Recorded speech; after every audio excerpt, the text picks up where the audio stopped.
Hello there, and in today's video, we're going to be talking about whether emotional intelligence is a skill or is it a trait.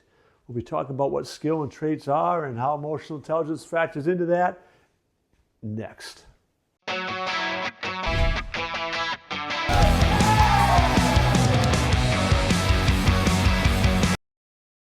Whether emotional intelligence is a skill or a trait, we got to look at what emotional intelligence is. We got to look at what we mean when we say a trait, what we mean by what we say is a skill, how you go about developing skills versus a trait, all those things and more. That's what we'll be delving into in this video.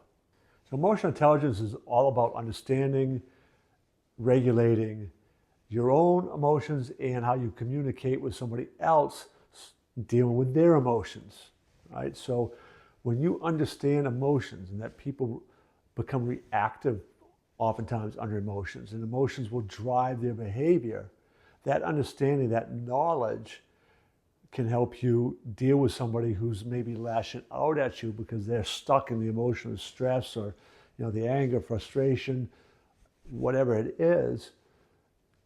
That understanding triggers the actions in your own brain, will also help you manage your own emotions. So when you communicate with them, you aren't communicating from a place of your own emotions. I know it is often easier said than done, but that's the whole idea behind developing emotional intelligence is learning to develop the regulation, understanding of emotions in you and in other people. Now that we've talked about skill or trait, really important to understand how neuroplasticity kind of comes into play and DNA comes into play. So when it comes to emotional intelligence, there seem to be some programs, so to call them that. We call them meta programs. So neurolinguistic program, we call them meta programs. And those seem like they might be something that's communicated somehow through DNA. Not completely 100% sure on that, but they are pretty deeply embedded into how you see the world, right? So whether you see the world through yourself or others, right? That sort of thing. Well, if you're seeing it through yourself, that would impact your natural inclination towards emotional intelligence. People who are more naturally inclined for emotional intelligence will tend to see people through others. Having said all that, though, it is clear from the research that emotional intelligence is trainable. It's a skill. It's something you develop. You begin working on it at a young age. So to really kind of say that I was born with low emotional intelligence is nonsense, all right? So much of emotional intelligence is built by your early childhood, like so many other what some people consider traits, right, is you've grown up in an environment that has fostered that from a very early age. Even if you haven't had that privilege of growing up in an environment like I grew up in, a family that really fostered emotional intelligence, even before there was a name to it, on my mom's side of the family in particular, we were kind of taught very early about emotions and trying to manage those and understand those and to have empathy and all these things. So when you get that at an early age, as you begin to get into those more developmental years, people might say, oh, he just seems to be, now we might say, more naturally emotionally intelligent. No, it's not so much naturally. We grow up in an environment that fostered it, right? So with neuroplasticity, which is the more you do something, think about something, the more those neurological connections get formed, that is where the skill comes in. And EQ is absolutely, positively, unquestionably trainable. This is one area where public schools are really beginning to take leadership roles in implementing some training programs, right? So they begin to foster this idea of emotional intelligence. One school district in particular in Washington State implemented some skill development things like journaling and mindfulness, right? Not even talking about some of the social skills, which also implemented. And understanding how to name emotions. What are the different names we can apply to emotions? What's the difference between jealousy and envy? What's the difference between anger and frustration, right? Being able to begin to understand different emotions. But just implementing mindfulness and journaling in this district within 5 years of making this, and here's a key point, habitual. So it's something they were doing on a regular basis culturally throughout the K-12 district. Behavioral incident reports dropped 42%. That's the power of developing emotional intelligence within a community, and the culture of it in schools are working on doing just that all across the nation. While it's important to bring this kind of thinking and training and education into schools, families really should be at the heart of it. That's where it really begins. And families, you know, if you implement as a parent regular like family meetings and do things together as a family and simple conversations and asking powerful questions. When you see your young child is obviously upset, it's like, how are you doing that, Johnny?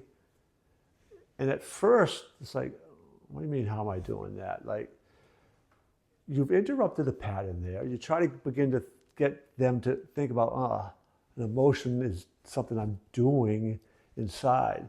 Here's my trigger. Then I do this inside, and that causes me to feel this emotion. Helping them name that emotion. Then helping them to understand that they might literally blow something out of proportion. Literally, that's what's causing the emotional, reaction.